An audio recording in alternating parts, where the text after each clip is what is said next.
सवाल है कि क्या ऑपरेशन सिंदूर के बाद पाकिस्तान ताकतवर हो गया है, क्योंकि 5 देशों ने पाकिस्तान को मालामाल कर दिया है। दोस्तों, पाकिस्तान और सऊदी के बीच में एक खुफिया तंत्र विकसित हो रहा है। दोनों के बीच में एक बड़ा समझौता हुआ है। इसके अलावा ट्रंप का स्पीच आया है यूनाइटेड नेशन के अंदर, क्योंकि with our heavier nukes, a grain of rice or wheat won't grow in Pakistan for the next 700 years. It will be finished. Sir, मैं आपको गारंटी कर सकता हूं कि अगर ऐसा कुछ होता है तो हमारे यहां भी एक भी ग्रेन ऑफ राइस नहीं उगेगा। पाकिस्तान ये इंश्योर करेगा। आप कुछ तो थोड़ी रिस्पॉन्सिबिलिटी वाली बात किया करो यार। 6 जहाज गिरा है, बकवास। Maximum 1 or 2 planes are down. आपके तो 16-17 से ज्यादा जहाज गए हैं साहब। गिन लीजिए आप, 5 जेट फाइटर्स। मैं बताऊं, सिर्फ आप और गोदी मीडिया ही ये नैरेटिव स्प्रेड करने में लगे हैं। पूरी दुनिया गलत है ना, पूरी दुनिया गलत है। शेयर प्राइस जा रहे हैं इक्विपमेंट के वहां के ऊपर, ये शेंगडू के, और वो सब गलत है। आप लोग ही सही हो। एंड अगर ये सब इतना सही थे आप लोग, तो आपको न्यूज जब आ जाती है एकदम से, हिंदू पे आ जाती है न्यूज के, और फिर उसके बाद वायर पे आ जाती है। तो हम ऐसा क्यों कह रहे हैं? अभी आपको पता है कि पाकिस्तान ने सऊदी के साथ डील की है कि भाई इन्होंने नेटो जैसी डील की है कि अगर पाकिस्तान पर हमला होगा तो सऊदी पाकिस्तान को सुरक्षा देगा, अगर सऊदी पर हमला होगा तो पाकिस्तान सुरक्षा देगा। तो एक ये नई डील आई जिसपे कहा गया कि भाई इससे भारत पर असर आएगा, कैसे अमेरिका से तेल और चीन से अरबों रुपए मिलेंगे पाकिस्तान को। तो आखिरकार ऑपरेशन सिंदूर के कुछ महीनों बाद ऐसा क्यों हो रहा है? तो इसको समझने के लिए आपको पहले यह समझना पड़ेगा कि कैसे दुनिया की बातचीत में पाक की वापसी हो गई है। पहले कुछ और बात थी। अभी देखिए, ट्रंप ने प्रोटोकॉल तोड़कर इनफैक्ट मुनीर के साथ भी डिनर किया। यानी ये पाकिस्तान के लिए बहुत बड़ी बात है, क्योंकि पहले पाकिस्तान की स्थिति ठीक नहीं थी। एग्जाम्पल के तौर पर मैं आपको बताती हूं कि मार्च 2021 की बात है, जब ग्लोबल समिट से पाकिस्तान को दरकिनार कर दिया था। जलवायु परिवर्तन में भूटान और बांग्लादेश जैसे छोटे देश आए थे, लेकिन पाकिस्तान को नहीं बुलाया गया था। फिर देखिए, अक्टूबर 2022 की बात है, जब यूएस ने यह कहा, यानी अमेरिका ने यह कहा कि आतंकवाद से लड़ने के लिए पाकिस्तान हमारा साथी नहीं है। पाकिस्तान के फंड्स को घटाया गया। जून 2024 में अगर देखते हैं, पाकिस्तान के पास कुल कर्ज 21.6 लाख करोड़ रुपीस, और इनके पास जून 2024 में सिर्फ 3 महीने का ही पैसा बचा था जिससे ये अपना देश चला सकते थे। विदेशी कर्ज इन पर अगर मैं 2024 की रिपोर्ट की बात कर रही हूं, 7.3 लाख करोड़ रुपीस। घरेलू कर्ज 14.3 लाख करोड़, यानी खर्च, घरेलू खर्च और विदेशी कर्ज। 2022 में फिर क्या हुआ? इमरान खान प्रधानमंत्री पद से हटे, उनको हटाया गया। महंगाई का जो रेट है, महंगाई दर है 38%, यानी 1965 से अगर हम तब तक कंपेयर करते हैं, सबसे ज्यादा 2022 तक, यानी पाकिस्तान के हालात तब थे। और भारत जो है उस वक्त में स्पॉटलाइट में अभी भी है भारत।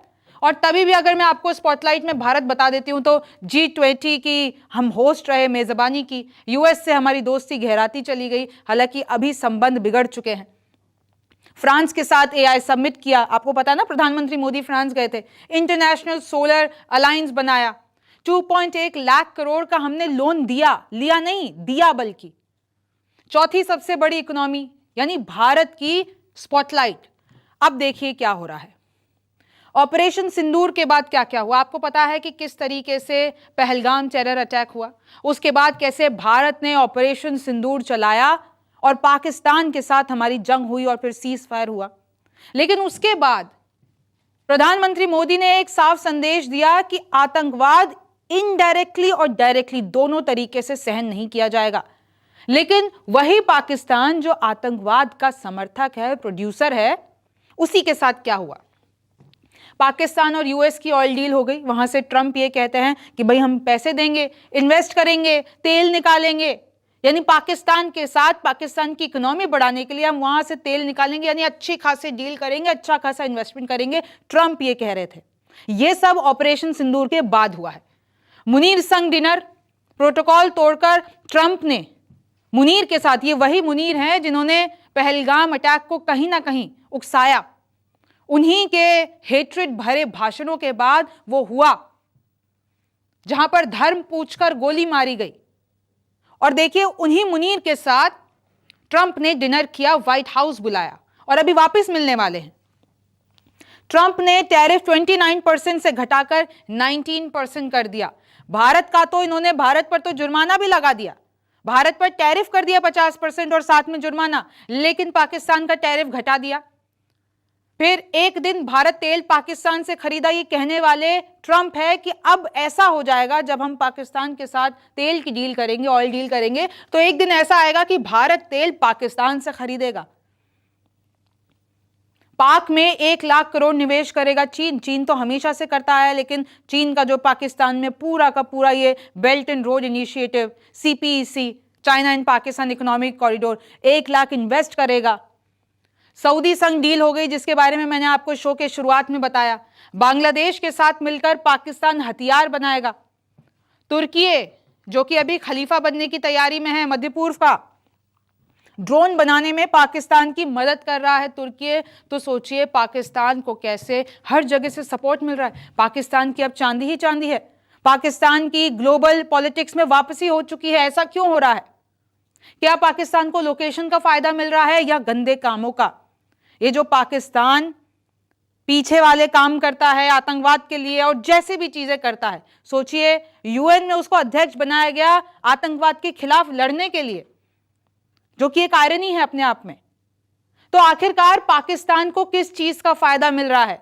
पाकिस्तान इन मुल्कों को ऐसा क्या दे रहा है? क्या उसकी लोकेशन? क्योंकि आप देख लीजिए ग्वादर पोर्ट, चीन की नजर वहीं है, वो पूरा का पूरा एक तरीके से मॉनिटरिंग रखना चाहता है। फिर आप चाहे अमेरिका की बात कर लेते हैं, पाकिस्तान में आकर अमेरिका को एक स्ट्रेटेजिक पोजीशन मिलती है। भारत की विदेश नीति पर विपक्ष ने ही सवाल उठाए। हमारे ही देश के ऑपोजिशन ने यह कहा कि अभी ट्रंप जो कर रहे हैं, जो ट्रंप ने भारत के साथ किया टैरिफ के मामले में, H1B वीजा के मामले में, वो गलत है और कहीं ना कहीं भारतीय सरकार की विदेश नीति फेल हो गई है। क्यों पाकिस्तान को इतना सर पर बिठाया जा रहा है, ये सोचने वाली बात है। लेकिन ये बात तय है कि पाकिस्तान मालामाल हो चुका है।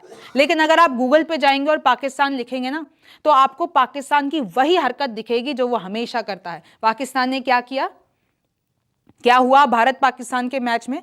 वहां के एक प्लेयर कैसी तस्वीर उनकी सामने आई है, आपने भी देखा ना, बैट को कैसे उन्होंने बंदूक की तरह पकड़ रखा था। तो ये है पाकिस्तान की हरकतें। कैसे वहां के एक प्लेयर जेट्स का इशारा कर रहे थे ऑडियंस को कि हमने जेट गिरा दिए। ये हरकतें हैं पाकिस्तान की। पाकिस्तान के लोग खुद इस बात की निंदा कर रहे हैं। दूसरा देखिए, पाकिस्तान ने अपने ही लोगों को मार गिराया। Why Pakistan dropped bombs from Chinese jet killing 30 in Khyber Pakhtunkhwa? यानी अपने ही देश में पाकिस्तान की आर्मी ने 30 लोगों को मार दिया बम गिराकर। कैसे उसमें से बच्चे भी थे। और ये कहा जा रहा है पाकिस्तान की तरफ से, ये कहा जा रहा है कि भाई वहां पर जो है तालिबान का एक जो संगठन है वो बम बना रहा था, तो हमने तो कार्रवाई की थी उस हिसाब से कि हम उन लोगों को खत्म कर सके। लेकिन अपने ही 30 लोगों को, आप जाके गूगल कीजिएगा, पाकिस्तान लिखिएगा, कैसे बच्चों की लाश लेकर पाकिस्तान में जो माता पिता हैं वो रो रहे हैं, अपनी ही सरकार को कोस रहे हैं। तो ये है पाकिस्तान। दोस्तों, पाकिस्तान और सऊदी के बीच में एक खुफिया तंत्र विकसित हो रहा है। दोनों के बीच में एक बड़ा समझौता हुआ है। इसके अलावा ट्रंप का स्पीच आया है यूनाइटेड नेशन के अंदर, क्योंकि कल 23 तारीख से स्पीचेस शुरू हो गए हैं। हमेशा की तरह पहली स्पीच जो होती है वो ऑलवेज, जिसे कहते हैं कि अमेरिका की होती है। उसके बाद अल्फाबेटिकली कंट्रीज आते हैं सारे के सारे। अपने इंडिया और चाइना को primary funder of Russia Ukraine war कहा है, बड़ा अटैक किया है।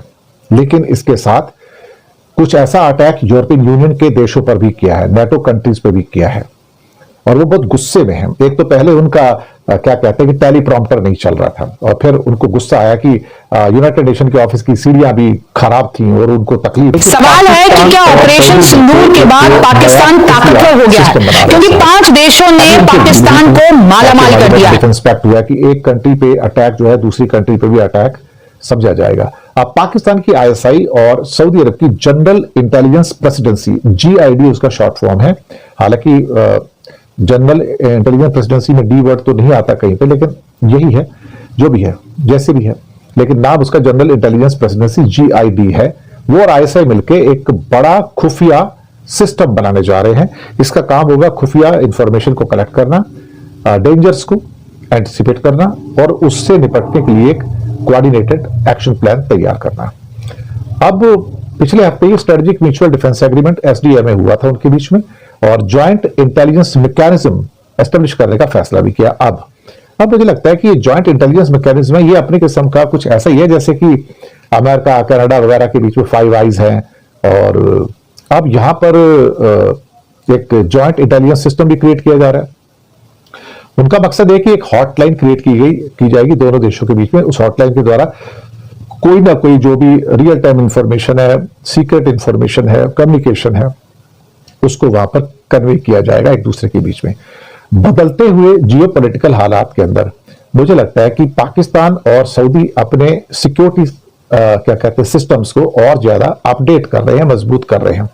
और इस किस्म के जो खासतौर से एक्शन प्लान्स हैं सऊदी के साथ में, वो आईएसआई को भी सैंक्टिटी प्रदान करते कि वो बदनाम तो है ही वैसे, लेकिन उसको एक सैंक्टिटी मिलती है जब सऊदी अरेबिया उसके साथ में समझौता करता है। और अब एक कोऑर्डिनेटेड एक्शन के प्लान भी बनाया जा रहा है और समझ नहीं आता। और इस दिशा में सऊदी का एक रिप्रेजेंटेशन जो है वो पाकिस्तान जा रहा है, और पाकिस्तान जाके वहां पे आईएसआई से बात करेगा, पाकिस्तान के ऑफिशियल से बातचीत करेगा, और उसके द्वारा एक पूरा का पूरा जो है वो एक्शन प्लान बनाया जाएगा। ये जीडी बख्शी सर हैं हमारे, रिटायर्ड मेजर जनरल आर्मी के। बहुत सारे लोग आप जानते होंगे इनको, बहुत सारे लोग नहीं भी जानते होंगे, पर बेसिकली ये ज्यादातर पाए जाते हैं पब्लिक टीवी पे, just shouting is head of, एकदम बहुत जोर जोर के बातें करते हैं।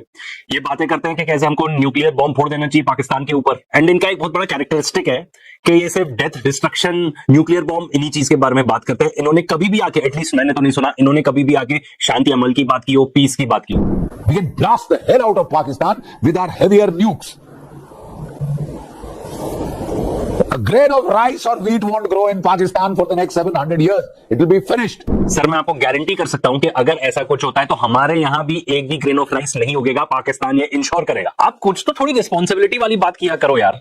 सर आप देखिए, बुजुर्ग हैं, इंडियन आर्मी में रह चुके हैं, और इस टाइप की बातें करते हैं, मतलब बहुत ही डिसअपॉइंटिंग है ये, बहुत ही ज्यादा disappointing. They were scared to fly from day 2 onwards. All that tamasha, song and dance about 7th of May, we won such a grand air victory. Show us the bloody proof. 6 जहाज गिराए, बकवास।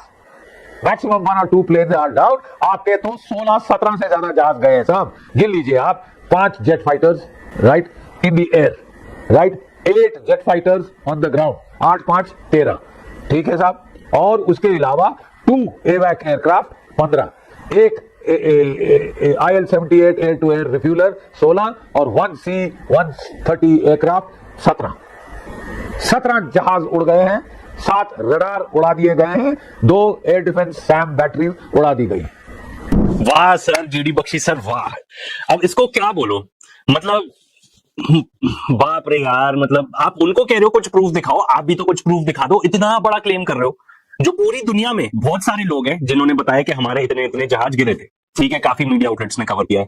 पूरी दुनिया में आप एक हो जो कह रहे कितने 17, और पूरी मैथ्स करके बता रहे हो आप, एक आप ही हो अकेले ऐसे बताने वाले। मतलब आपका तो ओपिनियन अबाउट इंडिया है सब चंगा सी, वही वाला आपका ओपिनियन है, कोई प्रॉब्लम ही नहीं है। GD Bakshi in the house, GDP in the house, trust me bro. 17 जहाज हमने गिरा दिए, कोई इंटरनेशनल मीडिया नहीं, कुछ नहीं। एक जरा प्रूफ ही दिखा देते यहाँ पे एआई से जनरेट करके, या उनकी इमेजेस ही दिखा रहे हो फिर आप। मतलब उन्होंने भी हमारे 6 बोले थे ना, 5 या 6, एक भी जेट गिरेगा ना इस टाइप के वॉरफेयर में तो पूरी इंटरनेशनल मीडिया उसको अच्छे से वॉच करेगी, क्योंकि उसके इतने सारे कॉन्सिक्वेंसेज हैं। अब आप यही देख लो, जब हमारे जेट्स गिरे थे तो जो चेंडू कंपनी है, चाइनीज कंपनी, उसके शेयर्स कितने बढ़ गए थे। सर आप बुजुर्ग हैं और इस टाइप की बात कर रहे हैं, मतलब सॉरी टू से sir, but may be you have lost it. एक तो जो हमारे बुड्ढे हैं ना हमारे देश में, they have lost it anyways. वो अपने इस बबल में रहते हैं, उनको कुछ समझ ही नहीं आता नया क्या हो रहा है। व्हाट्सएप ज्ञान आता जाता रहता है, उससे इतने ज्यादा ब्रेन वॉश हो जाते हैं, वो क्या बोले। क्लियरली आपका जो ये ज्ञान है ना, ये भी व्हाट्सएप यूनिवर्सिटी से ही आया है। आपको लोग सुनते हैं इसलिए कि आप रिटायर्ड आर्मी ऑफिसर है, तो कुछ सेंस देंगे बात का, आप तो एकदम ही नॉनसेंस बात कर देते हैं। और मेरा तो आपसे रिक्वेस्ट है सर, आप दूसरों को कह रहे हैं प्रूफ दिखाने के लिए, आप अपना प्रूफ दिखा दिया करो सर प्लीज। आप प्रूफ दिखा के बताएंगे तो हमारे पास भी रहेगा ना कॉन्फिडेंस कि हम भी बताएं, हाँ जीडी बख्शी सर ने बताया, ये रहा प्रूफ। पर आप आगे क्या क्या बात करते हैं वो भी सुन लो, बहुत ही पता नहीं कहां पहुंच जाते हैं। तो The bounden duty of the Indian state to take back POK. We could take back the whole of POK, we could take back a part of it. It's up to the government to choose, and then we can graduate to that level. हाँ sir, वो तो आपका स्वागत करने बैठे हैं। GDP आएंगे, GDP in the house, उनके लिए माला लेके आओ, उनको वेलकम करो पीओके में। ऐसे लेना चाहते हो आप पीओके? मतलब कुछ तो रिटायर्ड आर्मी ऑफिसर्स ही आके बता चुके हैं कि भाई पीओके का कोई भी मिलिट्री सोल्यूशन है ही नहीं। Insurgency, so our current leadership government वो कहीं ना कहीं सटली बात करते हैं पीओके के बारे में, पाकिस्तान ऑक्यूपाइड कश्मीर एंड अक्सा चीन की बात करते हैं। Do you think that will happen? हम लोग ले पाएंगे? Not by force. And if we decide to take it by force, it will take our country back by many years. और जब आप उसको लॉजिकली भी सोचो, क्या सोल्यूशन है sir? We can take back PoK. आप ना इस टाइप की चीजें मत बोला करो प्लीज। हमारे यहाँ वैसे ही इतना ज्यादा मिस इन्फॉर्मेशन डिसइन्फॉर्मेशन है, एंड ये हमारे देश को बिल्कुल भी हेल्प नहीं करता कि रिटायर्ड आर्मी ऑफिसर्स आके इस टाइप की मिस इन्फॉर्मेशन डिसइन्फॉर्मेशन फैलाएं। एकदम ही क्या बोलते हैं उसको, एकदम ही ख्याली पुलाव, एकदम ही ख्याली पुलाव। सर देखिए, आप हो गए हैं बुजुर्ग, बाकी लोगों को अपनी लाइफ जीनी है, प्लीज इस टाइप के आप आइडियाज मत दो पीओके ले लें, ये कर ले। कुछ अगर सोल्यूशन निकालना है तो पॉलिटिकली उसका कुछ सोल्यूशन निकाल लें प्लीज।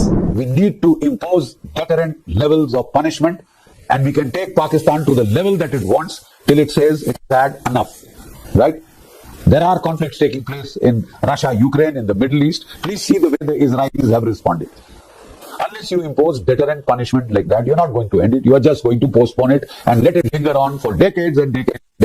सर ये आप क्या बात कर रहे हैं? नेशनल टेलीविजन पे आके शर्म आनी चाहिए। मेरा तो सर शर्म से झुक गया ये देखकर कि एक रिटायर्ड आर्मी ऑफिसर जो इजराइल ने किया वो हमको इनकरेज कर रहा है करने के लिए। वो जेनोसाइड कर रहा है, बच्चों को मार रहा है, भूख से मार दिया उसने सबको। कितने सारे लोग हैं, पूरा टेक ओवर करना चाहता है वो, एंड उसको कोई फर्क नहीं पड़ता। लोगों को उड़ाया जा रहा है, वो बम पे बम फोड़ के लिटरली जेनोसाइड कर रहा है, एथनिक क्लेंजिंग कर रहा है। और आप इस टाइप की एडवाइस दे रहे हैं, वो भी किसके खिलाफ? पाकिस्तान के खिलाफ, जो कि एक पूरा स्टेट है, न्यूक्लियर आर्म्ड स्टेट है। और वो किसके खिलाफ लड़ रहे हैं? हमास के साथ, जो कि एक मिलिशिया है, उसको भी नहीं हरा पा रहे वो।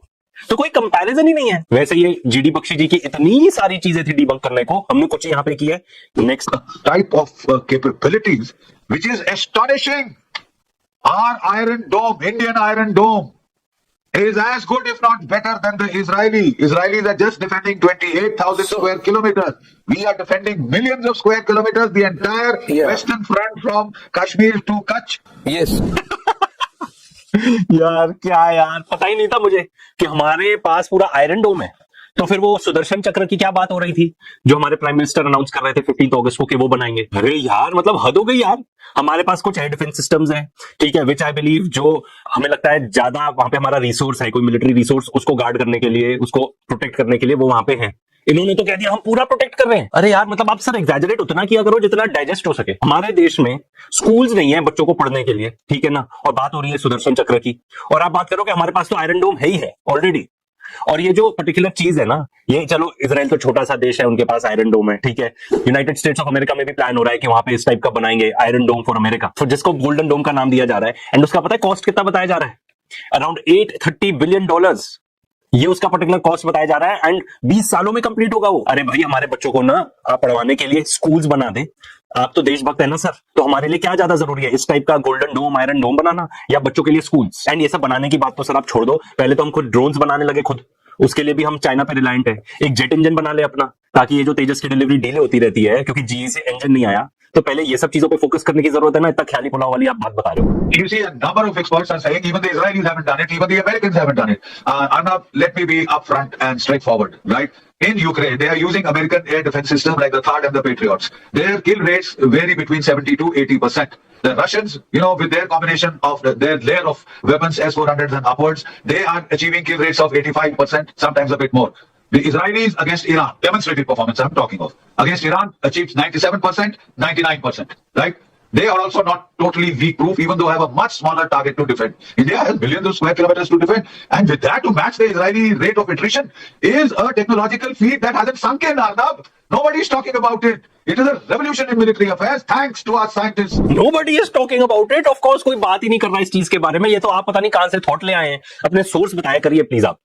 आपने क्या बता दिया कि पूरी इंडिया, मतलब उसको डाइजेस्ट करना ही इतना मुश्किल है, ब्रेक डाउन करना पड़ेगा। आप बता रहे हो उनके 70% है, 80% है। अरे यार एडिटर, इनको वो वीडियो ही दिखा दो, पूरे वहां पे इजराइल में किस तरीके से मिसाइल्स, ईरानियन मिसाइल्स बरसे जा रही हैं। आप इसको 99% कहते हैं, ये आपका 99% है। आप सर जो बता रहे हो ना ये सब विदाउट एनी प्रूफ, आप एकदम शोकेस कर रहे हो everything that is wrong about our country, कि हम इतने डिल्यूजनल हैं, हमारे को कोई फैक्ट्स वगैरह तो चाहिए नहीं होते, जो बस बोल दिया किसी ने और जो नैरेटिव पसंद आ गया वो मान लिया। मतलब आपने इतनी बड़ी बात कर दी, अगेन पूरी दुनिया में आप ही हैं जो ये बात कर रहे हैं, एंड आप हमें एक्सपेक्ट करते हो एज ऑडियंस कि हम उसको बिलीव कर ले। क्यों करें बिलीव? जब पूरी इंटरनेशनल मीडिया कुछ और बताती है, आप उससे ही एकदम अलग कुछ नैरेटिव पुश करने की कोशिश कर रहे हैं, तो क्यों करें बिलीव? अगर आप कुछ बता रहे हैं तो मेरा रिक्वेस्ट है आप पूरी टेक्निकल एक्सप्लेनेशन के साथ बताएं, पूरे सोर्सेज के साथ बताएं। बस आके बोल दिया किसी ने तो हम नहीं मानने वाले। और यही सब मान मान के ना देश में इतनी बुरी हालत हो चुकी है, सॉरी टू से, पर आप मेन कल्प्रिट है उस चीज के। आपको पता है आज के डेट में वर्ल्ड इकोनॉमिक फोरम क्या बताता है? बताता है कि सबसे बड़ी प्रॉब्लम हमारे देश में पानी है। और दूसरी है मिस इन्फॉर्मेशन डिसइन्फॉर्मेशन। पिछले साल तक सबसे बड़ी थी मिस इन्फॉर्मेशन डिसइन्फॉर्मेशन। एंड आप जो कि एक रिटायर्ड आर्मी ऑफिसर है, आपका बहुत बड़ा कंट्रीब्यूशन है ऐसे लोगों को गुमराह करने के लिए। और बहुत सारे लोग तो आपको इसलिए देखते हैं ना कि आप रिटायर्ड आर्मी के, आप आर्मी को रिप्रेजेंट कर रहे हैं, तो आप जो बोलेंगे वो लोग मानेंगे, और आप उसका मिसयूज कर रहे हो। This involves artificial intelligence. Everybody is talking of chat GPT and this, that and the rest. This is much more than that. It is a quiet revolution that has occurred. We haven't gassed about it, but now it is there for the world to see. It cannot be denied. It cannot be wished away. Talk about guessing, अगर आप guessing की बात कर रहे हो तो मेरा ही दम घुटने लगा। आपने इतनी ज्यादा गैस छोड़ दी डेडली वाली, मतलब इतना पादिंग too much sir, too much पादिंग। सर मेरा तो एक क्वेश्चन है आपसे, आपको बताया जाता है ये सब बोलना है या आप खुद इन्वेंट कर लेते हो? खुद आप इतने एक्सपर्ट हो गए हो पॉडकास्ट में कि आप खुद इन्वेंट कर लेते हो ये सारी चीजें? Apropos the Chinese equipment, which was a big question mark, I'm afraid this war, the fifth India-Pakistan round, has been a bit of a PR disaster for the Chinese. Equipment. The radars don't work. They fail to detect the Iranian missiles. They fail to detect our cruise missiles. Their HQ-9 and HQ-16, which are derivatives of the Russian S-300 surface-to-air missile, has failed to down negligible aircraft. Negligible. अरे sir मैं बताऊं, सिर्फ आप और गोदी media ही ये narrative spread करने में लगे हैं। पूरी दुनिया गलत है ना, पूरी दुनिया गलत है। शेयर प्राइस जा रहे हैं इक्विपमेंट के वहां के ऊपर, ये शेंगडू के, और ये वो सब गलत है। आप लोग ही सही हो। एंड अगर ये सब इतना सही थे आप लोग, तो आपको न्यूज जब आ जाती है एकदम से, हिंदू पे आ जाती है न्यूज के, और फिर उसके बाद वायर पे आ जाती है कि हमारे एयरक्राफ्ट गिरे थे, तो क्या जरूरत थी सरकार को एकदम से उसको हटवा देने की? सब कुछ एकदम हंकी डोरी है, एकदम बढ़िया चल रहा है। तो सर ये तो पता ही होगा आपको कि हमारे जो वाइस आर्मी चीफ है लेफ्टिनेंट जनरल राहुल सिंह, उन्होंने बताया था कि चाइना ने तो पूरी लैब ही बनाई हुई थी ये इंडिया पाकिस्तान कॉन्फ्लिक्ट को। पूरा दे वर मॉनिटरिंग एवरीथिंग अपने सैटेलाइट से। एंड अगर कोई भी वेक्टर हम इधर से उधर मूव करते थे तो पाकिस्तान डीजीएमओ का कॉल आ जाता था कि ये मत करो। तो जब उनका इतना टाइट कंट्रोल था पूरे बैटलफील्ड के ऊपर, तो आप ये सब क्या बात कर रहे हैं? We keep a constant watch on them with our satellites, with our Boeing, maritime surveillance aircraft, and now with the Predators which are coming, right? They start coming through that narrow bottleneck, we'll blast the hell out of the Chinese Navy. It won't reach the Indian Ocean or the Bay of Bengal. अरे sir आप ये जो इस type की बातें करते हो ना, we will blast the hell out of the Chinese navy, मतलब आप किस चीज की बात कर रहे हैं? आप आर्मी पर्सनल ने थोड़ा कॉशियस एडवाइस दिया कीजिए कि ऐसा नहीं ऐसा हो सकता है, कुछ एनालिसिस दे दिया कीजिए। आगे बात धा पूरी दुनिया ही निपटा दो आप तो। मतलब आप क्या पटाखे फोड़ने की बात हो रही है क्या? कुछ भी मतलब आई एम सॉरी टू से सर, पर मुझे ऐसा लगता है कि देखिए आप रिटायर्ड तो हैं आर्मी से, बट मे बी एज कुछ ज्यादा कैचअप कर रही है आपसे। थोड़ा सा आप सोच समझ के बोलिए कीजिए आप क्या बोल रहे हैं। इतनी इररिस्पॉन्सिबली आप बात कर रहे हो, ऐसी उम्र में आके इतनी इररिस्पॉन्सिबली बात कर रहे हो, मतलब जो मन में आया बोल। जैसा कि आपने देखा किस तरह भारतीय मीडिया ने जनरल बख्शी की धोती खोल कर रख दी है, सही तरह छतरोल की है। ये 2-3 महीने के अंदर पाकिस्तान इतना सुपर पावर बन चुका है, अब इनसे मुकाबला करना बहुत मुश्किल हो चुका है। आज के लिए इतने, मज़ीद अगर इस तरह की रिएक्शन वीडियो देखनी है तो हमारे चैनल आदि न्यूज़ को सब्सक्राइब कर लीजिएगा। वीडियो पसंद आई है तो वीडियो को लाइक और दोस्तों के साथ शेयर ज़रूर कर लीजिएगा।